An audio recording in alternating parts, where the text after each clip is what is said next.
that's what the world of social media is now, is we've got to have, as artists, this mentality that we go, this is the new MTV. TikTok is the new VH1. Right. Instagram Reels is the new headphone thing at Barnes and Noble. Like, like whatever that thing's called. I don't know what those are We're like called. aging ourselves right now. Yeah, I know exactly what you're talking about. Yeah, I know.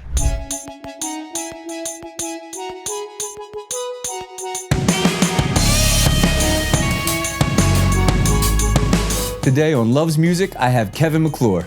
I first discovered Kevin when I heard his EP Cheating Death, and I was obsessed. He somehow channels rock legends like Elton John, Billy Joel, Bruce Springsteen to somehow come up with a rock sound that actually sounds new. I really loved the project. I wanted to talk to him more. We talk about him touring nationally before he even started touring and playing small venues in Nebraska. This is a really interesting conversation from a top-tier creative. You guys are gonna love it. Come on.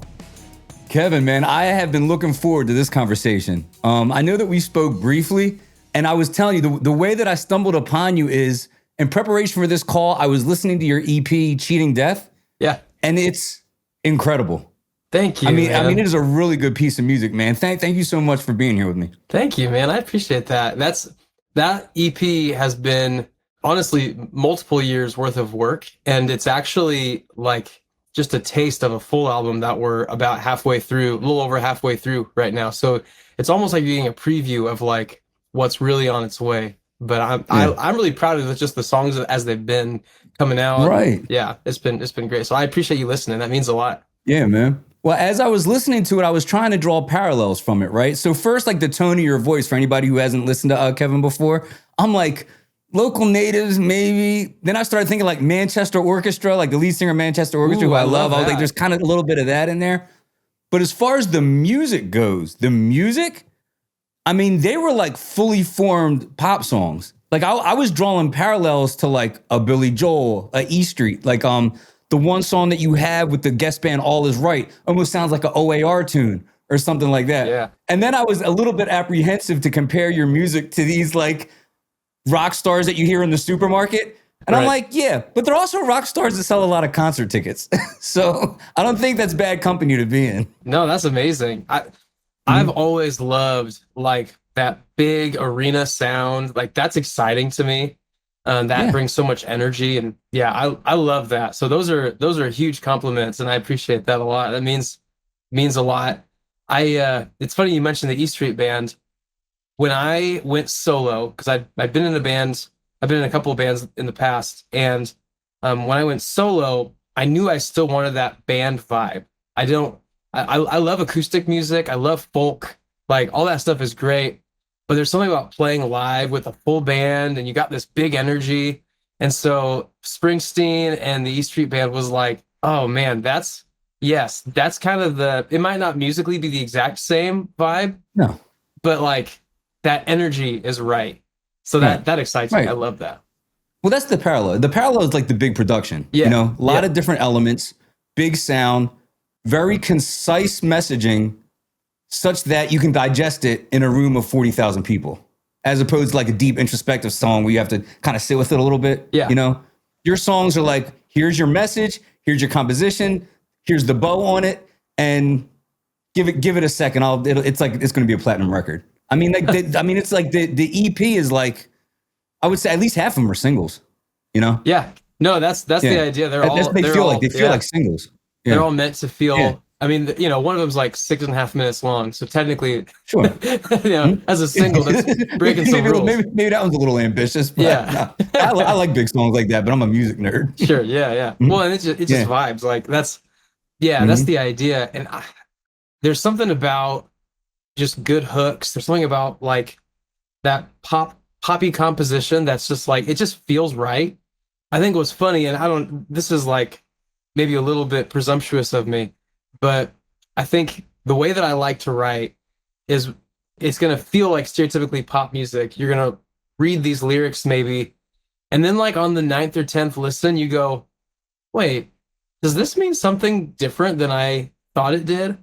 And it kind of like reinvigorates. So, for the people that like hang around and like listen to it over and over again, they might start catching like, wait, are there subtle nuances to like this other subject over here I'll give one away because I've given it away on TikTok in the past. Is like Dancing Bears is a song that came out a couple of EPs ago, and that song has a lot more to do with fear and has a lot to do with social anxiety, but it also has to do with like just human nature and like the need for community, and so it's a really rich song, but it's all wrapped up in the story of dancing bears that used they still sort of exist, but they're illegal now in Eastern Europe, where I'm gonna here, I'll nerd out for just a second for you. So the story of dancing bears, Let's go. yeah, for hundreds this of years. This is like the music nerd show. So Perfect. please. Okay.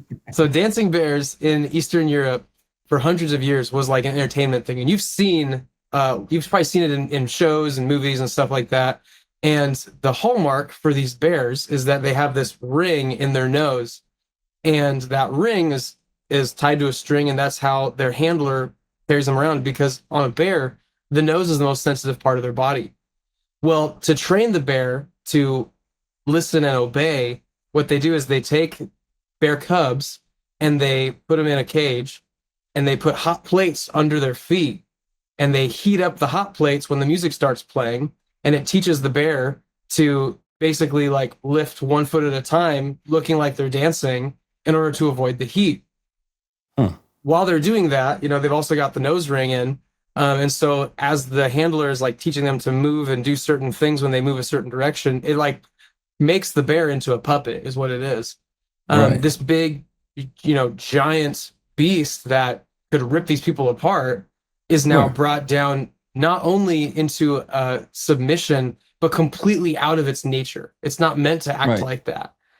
And so now, just so everybody knows, the story has a happy ending. That's illegal now, and I'm pretty sure the entire planet. It could be in some smaller countries still legal, but like tons of dancing bears are in rescues and stuff like that. And on rare occasion, people have mentioned meeting a bear in the wild and having music playing for whatever reason, and the bear just stops and just starts dancing. No, really? And so like they're still out there. There's like live accounts of that? There's reports of it. I wish I could. There's articles and stuff that you can go find. Like I spent some time. This was like a very intense like nerd session for me. You're like I did the legwork. Yeah. I'd have to go back and find the articles because that song came out like 2 years ago. But yeah, there's people have reported that. Whether or not it's totally true, but those are the reports. Right. So all that to say, like that story and that really like inspired me as like, man, my deepest challenge as a human is to get caught in this web of lies and deceit and being tricked and being fooled to act outside of what I'm actually meant to be. I'm meant to have a nature that's bold and that's honest and that's raw and real and sometimes maybe dangerous. And yet there's all these lies coming around me that are trying to fool me to be just this submissive bear. And so that song has like all these little things that tie into it. And so that's, for anybody that is like, whoa, what? Like, that's a great example of a song that I like to tell people about. It's like, you might hear it on first listen and hear this, but then you're going to start noticing all these other things after you hear it a few more times. Do you think the notion to conform is coming from external influences, or is it your own internal influences telling yourself that you have to kind of put on that act, so to speak? Yeah, both. I think it's really easy. Yeah, I mean, that's like being an artist, being a musician. I'm also running a business. I'm also like doing all the stuff to make it feasible to live. And so there's always outside forces telling me like, hey, make a song. Like, I had one of my neighbors, he was like, you should write a country song. And I'm like, I don't really write country music. And he's like, yeah, but you should. And he just like really wouldn't let it go. And I'm like, okay, we'll see, Yeah, right. And that's like a kind of a funny one and low pressure ultimately. But like, that's an outside force. That's like, I hear that stuff all the time. You should do this. You should try that. You should do this. You should play with these people. You should go on tour with this guy. You should. And some of those are great ideas. And some of them are not as great ideas. Right. And yeah, and then there's just the pressure from the inside of me, you know, to want to please people, or even to feel like just the sense of depression that comes after a high watermark hit, and then you kind of settle into normalcy for a little bit. It's so easy to get depressed, and so then I'm like, oh no. Then you start feeling that imposter syndrome, you know, and then you start trying to make crazy changes. You're like, I need to do something, you know, shave my head, and you know, like I've never gone that far, but you know, those are the kinds of things that you feel the pressure to do. So that, yeah, I mean, everywhere, everything is pulling me constantly. Well, there's an element to that which is certainly human, right? You said it yourself, it's a small business. Yeah. And whenever you have a small business, a lot of your actions are dictated by the market. Now we're creatives. So we have the juxtaposition of, well, our job is to be authentic and kind of rip ourselves open and show the truest form of ourselves. But if the truest form of ourselves isn't going to get more than 100 likes, maybe there's this other version we can shave down and mold Yes. to maybe get a little bit more, you know. So we're kind of in this tug of war between how do we actually like wrangle revenue from our art and still remain authentic. Yeah. I think a lot of that this is just for me. Like there's people who cover the gamut, right? There's some people who are high artists, and because they've found a really tight niche, they actually can make a living and they're amazing at it. So it works well. There's people who they're fully business. They'll jump to whatever genre is popular in the moment to make the money. And I can respect anybody who's anywhere in their musical journey. I think, you know, music is beautiful and wonderful, and there's room for all of us in it. For me personally, music has always been a medium for connection.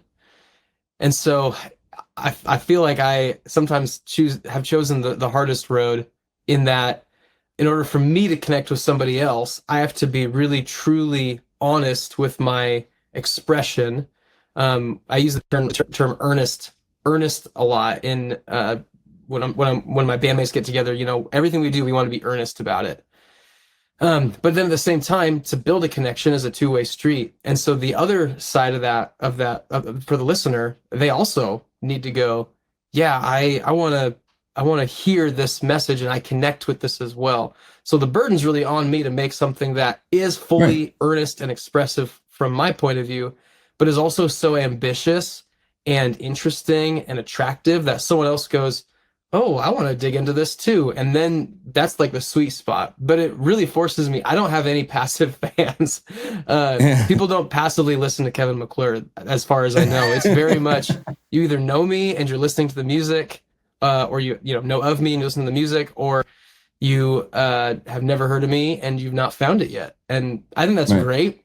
It means I'm never going to be stuck.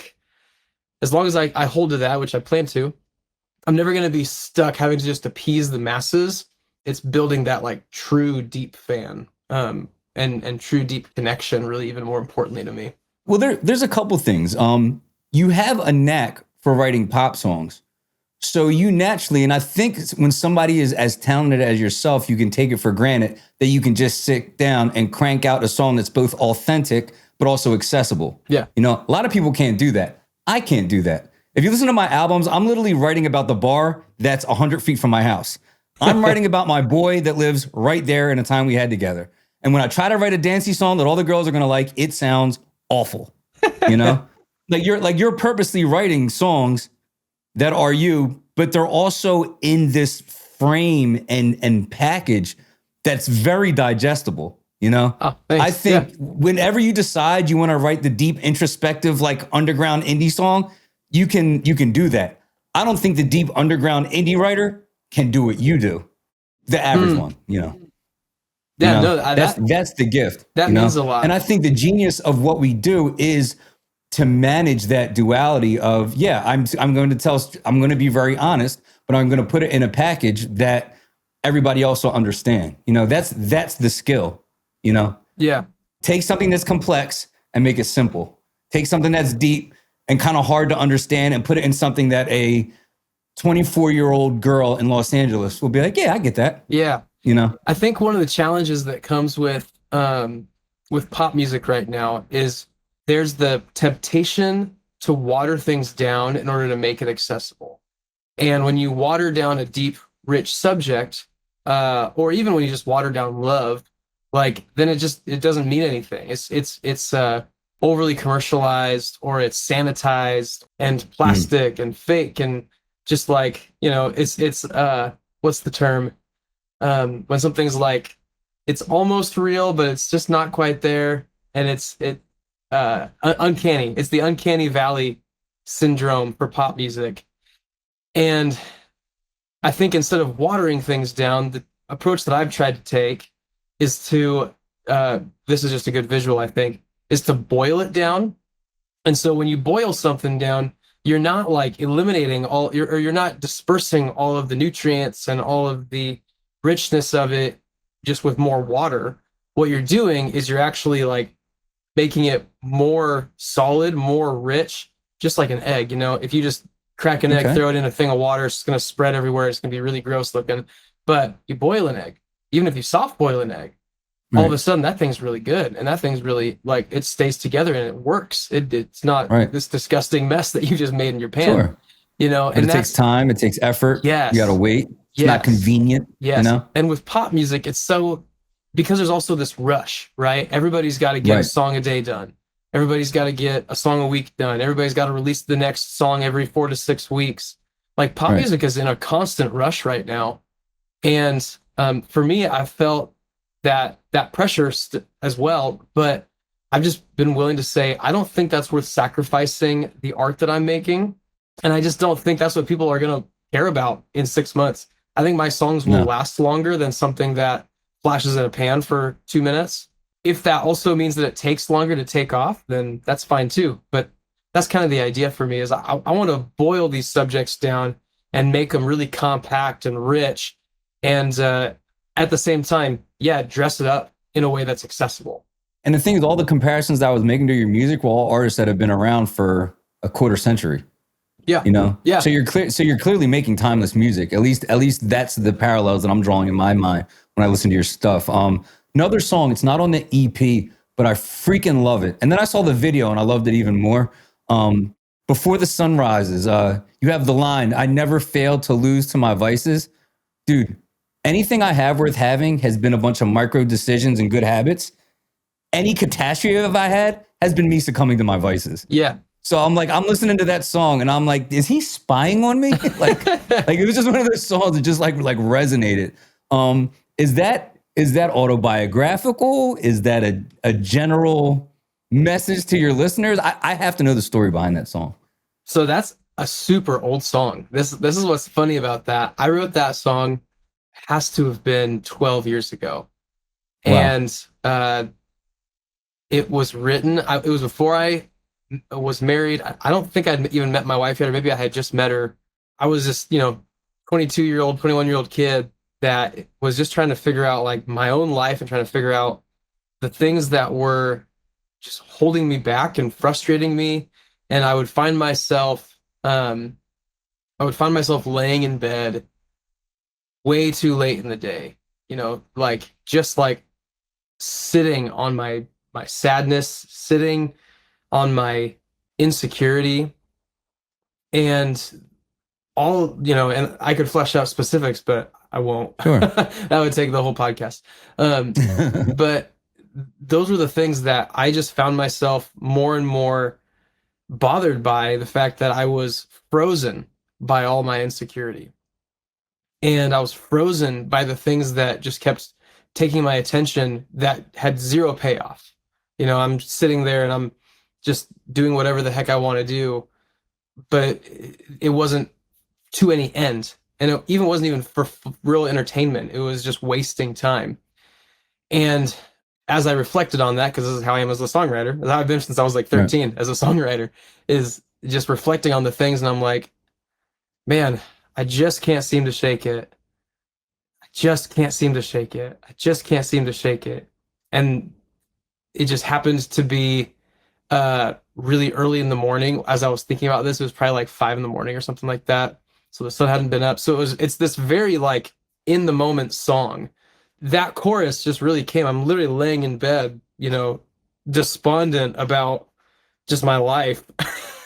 Yeah, right. And that's the line that came, and I grabbed my guitar and I started Hmm. playing, and I remember this song coming as a whole really easily.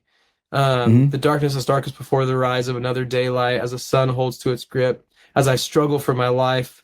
Like all of that just came so quick and easy. Yeah. And I knew I wanted to have a turn somewhere in that song, that would not just leave me in this feeling, but would point me to the North Star. But I also didn't want to make it too sweet. You know, like when you hear a song that like it like wraps with a nice bow too well, and you're like, okay, so what was the point of all that? I knew I didn't want that, but I knew I needed something that whenever I played this song would make me like hopeful. And so that's Right. the bridge, is that hope, sweet hope takes me to a paradise I never knew. Something I've never experienced before, but I know is there. I know I'm going to go for it. I know I'm running hard after that. And that's the draw for me. And then it just keeps going back into that chorus. Yeah. Um, I want to talk to you about that too, because I think that period of inactivity is so prevalent with creatives, right? We hear the horror stories about, the talented musician that gets strung out, like the really provocative VH1 stories. But I think for every one of stories like that, there's hundreds of people that are just creatives that just can't get out of they just can't get out of park, because it's a self-motivated thing. When you're trying to put projects together, you don't really have a manager looking over your shoulder saying, "Hey man, you got to record today. Hey man, did you write? Did you write a verse? Did you write 100 words?" It's you're self-motivated, and it's a struggle to get yourself out of park. And it doesn't and it yeah, does it manifest in addictions and stuff? Yeah, I'm sure. But sometimes it just manifests in just inactivity and you're just frozen. yep. And you're like, you just look down, you're like, it's 1:30 in the afternoon. I'm still in pajamas and I'm on my seventh episode of Project Runway. Yeah. Like, how do you reconcile that, and kind of shift yourself back into productivity without, a major overhaul? For me, it has less to do with trying to be productive and more to do with um, trying to stay healthy. Hmm. um, Okay. so there's the emotional health. Like our health is broken up in so many different ways: physical, mental, emotional, Absolutely. spiritual.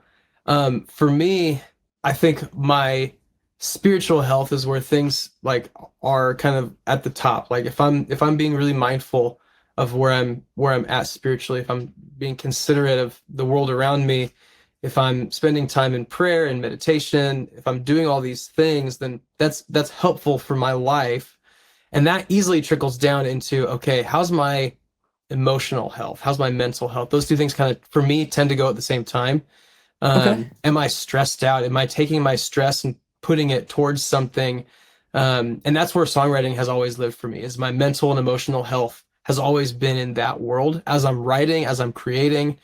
And so that self-expression gets to be the conduit for me to focus in and to be productive. And that's like, I fell into this. This was something that I just really loved doing. And I found myself unable to do anything else without just being mad all the time.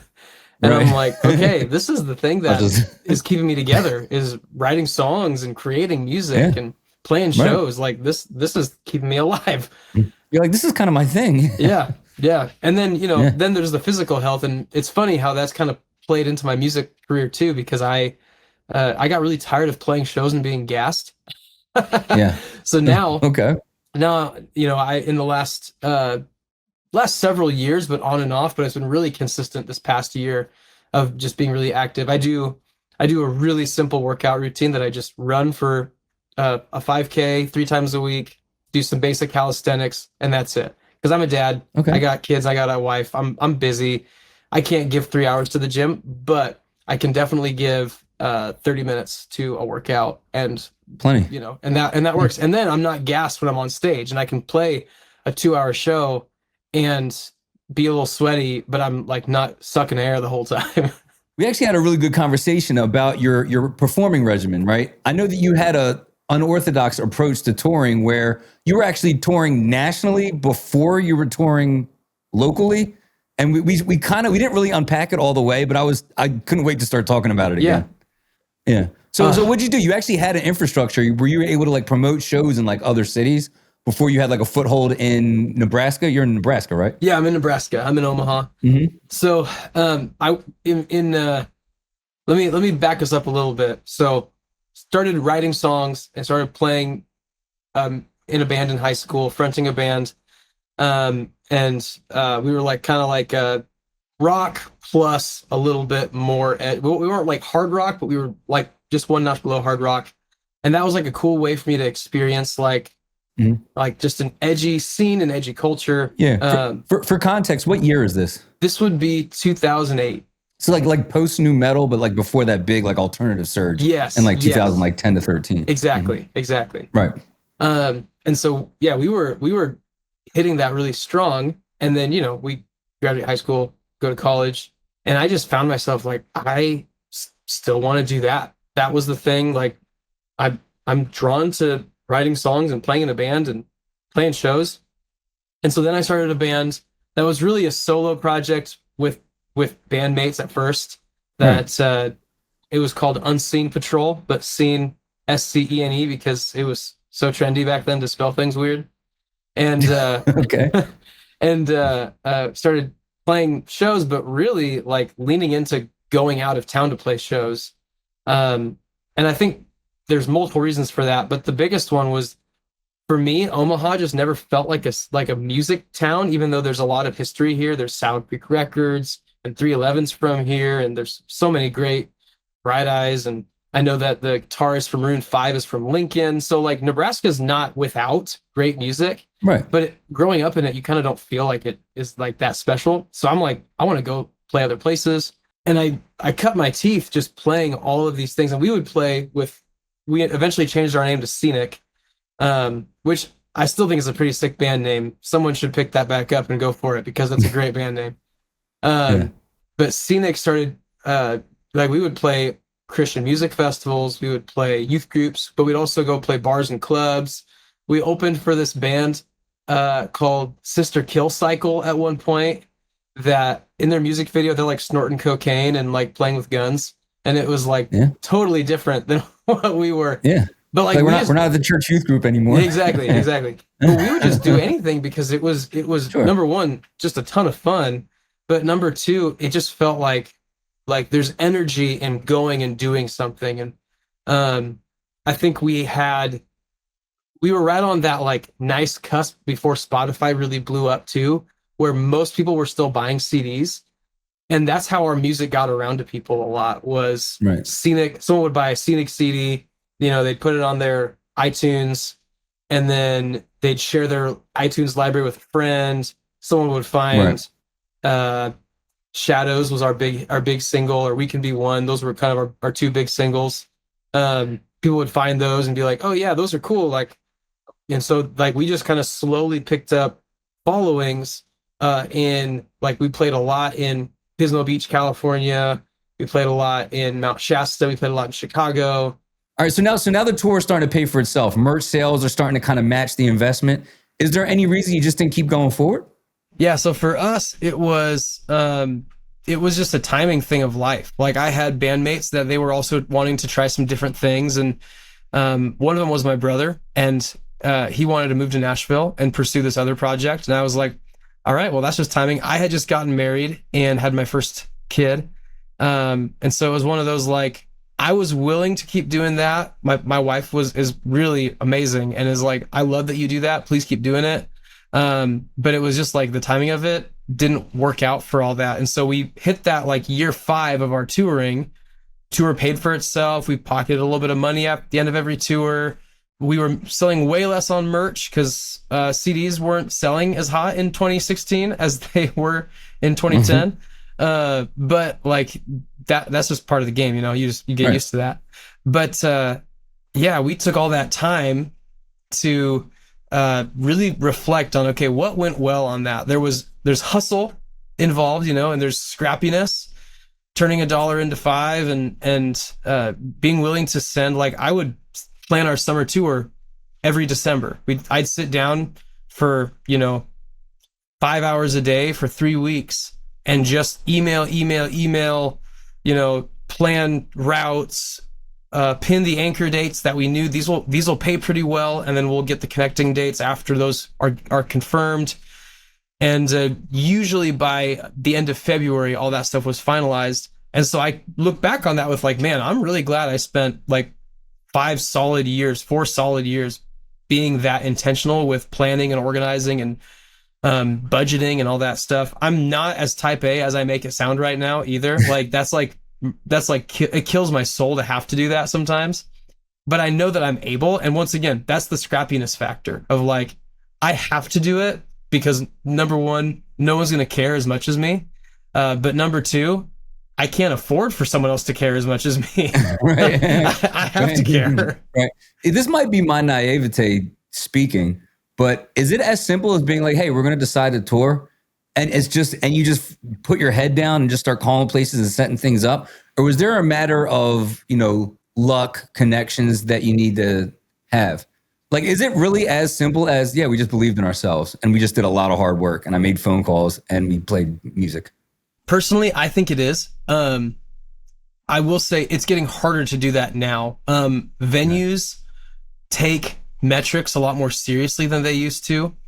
And so if you're under a certain threshold of Spotify monthly listeners, if you're under a certain threshold of followers on socials, it's going to definitely be a lot harder to get those venues to pay attention. That being said, like, this is the not so secret trade secret.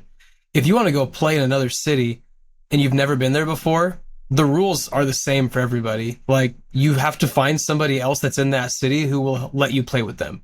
And then you say, all right, well, I need to then set you up with a show in my town.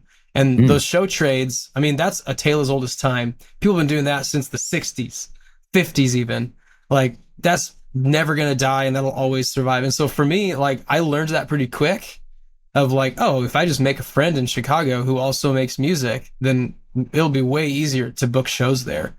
Okay. And with Scenic, we were more in like the Christian rock, not fully, like we were able to live in both worlds pretty well, but because of that, we had like some connections in churches. And so I, hit up, I'll never forget this.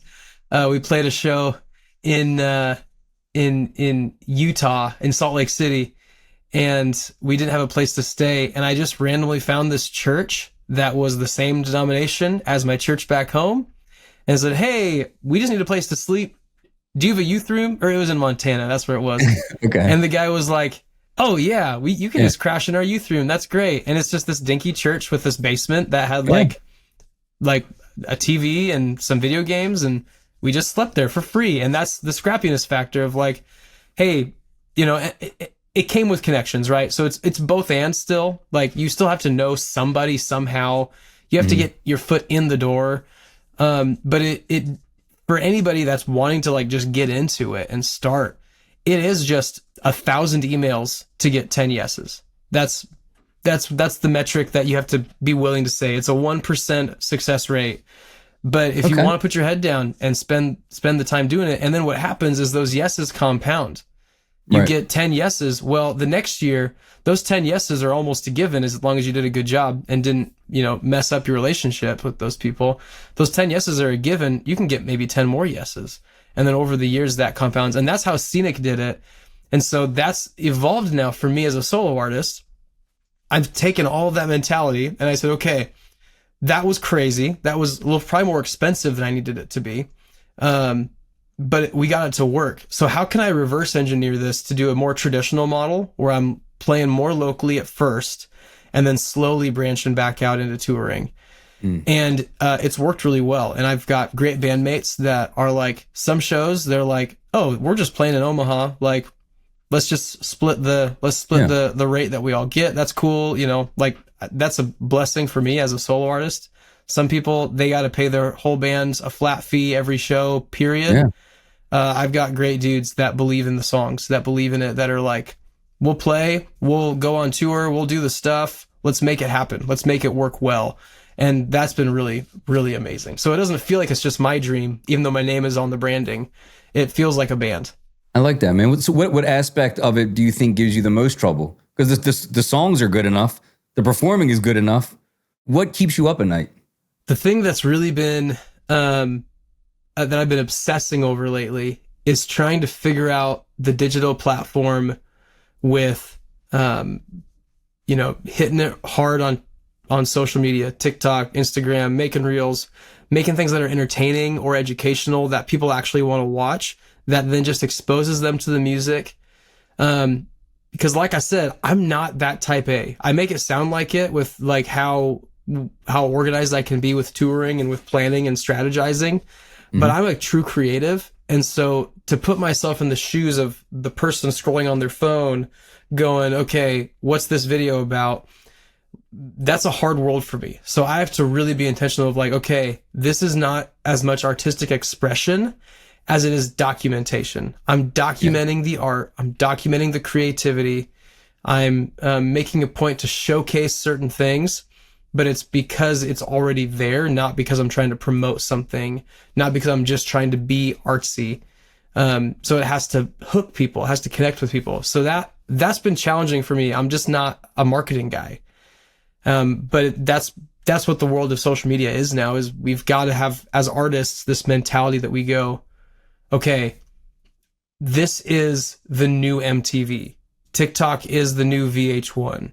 Instagram Reels is the new headphone thing at Barnes and Noble. Like, whatever that thing's called. I don't know what those are called. Like aging ourselves right now. Yeah, I know exactly what you're talking about. Yeah, I know. Like that's what that is. Those platforms is that now. So you have to be, and it's all visual. It's not just music. So you have to be aware of like, okay, this is the world that we live in. How do I leverage that? How do I use that? So that's for me the biggest challenge, is I'm constantly trying to think of, okay, it's not just content creation. It's actual like entertainment. It's TV, you know? Is there a element of it where, and this is what I've noticed, I find like the people that end up doing it really well, it's almost like they don't take themselves too seriously, right? The people that I end up relating to have like an air of like, it looks like they're just throwing things together. Like I'm sure it's deliberate, and I'm sure it's premeditated, and it's very well orchestrated, but it doesn't look it, right? It just looks like they're just throwing stuff out there. And I think that organic stuff kind of hooks people, you know, more than the heavily produced stuff. Do you notice the same pattern? Yeah. I mean, I'll tell you right now, my best performing Instagram reel and TikTok and YouTube short of the last 2 months was we played a show in Lincoln, Nebraska, which is just, you know, down the road from Omaha. And the band that opened for us, Infielder, who's amazing. You should give Infielder a listen. They're brand new. They've only got like 3 songs out. And those dudes, they're all like 20 years old and amazing. Okay. Infielder. And Infielder, they're so good. But I was looking at one of the lead guitarist's pedal board, and I was like, oh, I used to have that same pedal. And I was like, I've never seen anybody else with that pedal. And I'm like, where'd you get that pedal? And he's like, oh, I bought it from Dietz, the guitar store here in Omaha. And I was like, oh, I think I sold mine to Dietz. And he's like, yeah, I bought it for like $30 because they'd had it forever. And in my mind, I'm like, I'm pretty sure I sold that pedal like 6 years ago. And so he's like, one like this? No, this exact one. I'm like, this might. So we pulled the pedal off his board because I knew how I had set up like the Velcro on the bottom a certain way that no one does. It was like just because I was being weird about it. Pulled it up, and sure enough, I'm like, this is my old pedal. And so my reel, it's hilarious. The reel that I created out of that was a 15-second funny, just like, hey, here's the pedal, here's the thing, whatever. Read the description for the whole story. And it's like got like, I think 60,000 views over those 3 YouTube shorts, Instagram Reels, and TikTok. Like 60,000 impressions total. Right. And it took me, 5 minutes to put that one together, and zero effort, like versus some that take me an hour, and I'm like, this is going to look so professional, and it gets 250 views. Yeah. Who knows? Yeah. I don't even know. I have no idea what the formula is, man. Yeah. There is, it's relatability. The formula is, do people feel related to it, connected to it? Do they feel entertained or educated? Like that's what it comes down to. And so if it smells like you're just promoting a song, then people will skip it because they don't want to be promoted to. They want to be connected with. I hear that, man. So here's a question. While we have my couple of listeners here, what's the best way that we can support you, Kevin? Yeah, I mean, for any touring artist, it's, go listen to the music, go stream the song, watch the music videos. Like that's great. I've got merch, and so there's t-shirts and stickers and all that stuff. Those are great. We also are part of a record label in Omaha, an indie label called Good Life Records, which has I think we're at 24 bands on the label now, and everybody's amazing. And they have, for the label, a Patreon. And so you can go to Patreon, find Good Life Records, and if you've got like $4 a month to jump on that Patreon, that actually goes to support every artist in some way, shape, or form, with touring costs, with recording costs. And it's really been it's a beautiful collective. It does not work like a regular record label, and I'm really, really honored to be a part of it. So I would say that's probably beyond just streaming and buying my shirt. Is like go and support the label, because that's gonna kickstart a bunch of people. I think we just signed Shim, who used to be the lead singer of the Sick Puppies. Okay. Heard the name, not familiar with the music. Mm-hmm. Yeah, it's definitely like early 2000s vibe. Yeah. Early to mid 2000s vibe, but it's cool. But he's a good. We just signed him. He's kind of like the big like international signing to the label, which is cool. Yeah. And so we got bands that are going to go on tour with him. They're going on tour with Letdown. They're going on tour with some other cool acts that are just like really, really killing it right now. So give me the record name again. You said Good Life Records? Yeah. Good Life Records. All right, let's make sure we make it over to Good Life Records. If we're not going to subscribe, at least listen to the music. Yeah. Before we let you go, man, you got to tell me about your podcast too, man. Do you have a podcast with your wife too? Tell me about that. Yes. So this is totally unrelated to music. This is like the fun little creative outlet that my wife and I do together. Cool. We do this folklore and true crime podcast called This One's a Doozy. Mm-hmm. And yeah, man, we have so much fun with it. So the way it all started, I'll tell this quick story. The way it all started was I would be at work, I'd come home, and she would tell me all about this story that she just learned about during the day while she was, taking care of my kids and being a good mom. And she's just listening to a podcast or like reading a story or whatever. She told me all about it, and we talked like an hour and a half about it. And it happened so frequently that I think I said, we could like put the microphones on and just like do this and just put it on a podcast and see what people think. And at first she's like, oh, I don't know. That seems like a lot. But then eventually the idea kind of like, it like stuck with her a little bit, and she jumped at it and was like, well, let's just try it. And she kills it. She does all of the real work. I just edit on the back end. And I'm on the show, but I'm surprised every time, because she does all the research and writing, and she tells me this story, where it'll be like, one of my favorite episodes that we ever did is about Skinwalker Ranch. I don't know if you're allowed to say that, but I just saw the documentary. Yeah, like within the last week. That's wild. Yeah. And so the documentary, and there's several documentaries, but my wife kind of went through and like she watched all of them. She read a bunch of old reports, and so she goes through the due diligence of like, some of this is right, some of this is wrong. Here's the stuff that gets sensationalized, but here's like the legit stuff that's actually really creepy. And I love when she gets into that. And so she just tells me the story, and I just react live, because I'm a dumb husband that's just like, yeah, tell me all about it. And then I do all the little bit of editing on the post end of just cleaning up some stuff and breaks and whatever, podcast things. Yeah. And then we put it up, and we've got a Patreon for that too, patreon.com/doozypod. And that's got like bonus episodes and stuff, which is cool. But beyond the promotion of it, like, it's just really fun content. It's clean. And that was one that we were like really intentional about, was we want parents who want to hear these stories, but they've got kids around.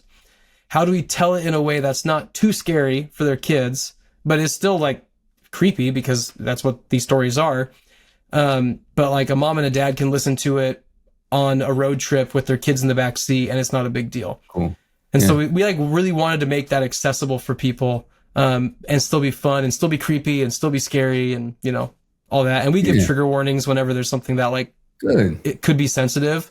Okay. But yeah, we make a point to do that. And yeah, I can't speak highly enough about Haley, my wife. She just kills it. She's shout out Haley. Yeah. Mm-hmm. Yeah. So I'm starting to notice like an overarching theme in your content. You want to try to operate with a degree of integrity, positivity. If somebody was to interact with your content, what's like the one overarching message you would want them to take away? I want people to know that they're not alone. I want people to feel like they're seen where they're at, that there's hope for where they can go. I just want that connection for people. I think that's what saved my life. I think that's what music has done for me. That's what, all of this has done for me. All the content creation, doing a podcast, all of it is a connecting point. It allows me to feel that love. It allows me to feel that seenness. And it then allows me to be myself. I think there's a lot of people out there that don't feel like they're allowed to be themselves. And so to be seen where you are and say that's okay means that they can then be themselves. I think that would be the big thing I want people to take away. Well, you are making some of the most sonically pleasing music, but on top of it, I mean, you're a top tier guy. I was lucky enough to be able to talk to you and did some decent prep for this project. And I mean, to know you is to love you, man. I mean, you're a great dude, unbelievably talented. I can't speak highly enough of the music, and I think it's going to just continue to get better. I think that your movement is going to continue to grow, and I'm really honored to be a part of it. I feel like I'm one of the early chapters, so I want to thank you for lending me your time, and brother, best of luck to you. Thank you, Julian. You're the man. I appreciate you, bro. Oh, thank you, man. And the rest of you, thank you for tuning in to Loves Music. Come back next Thursday. We'll see you soon.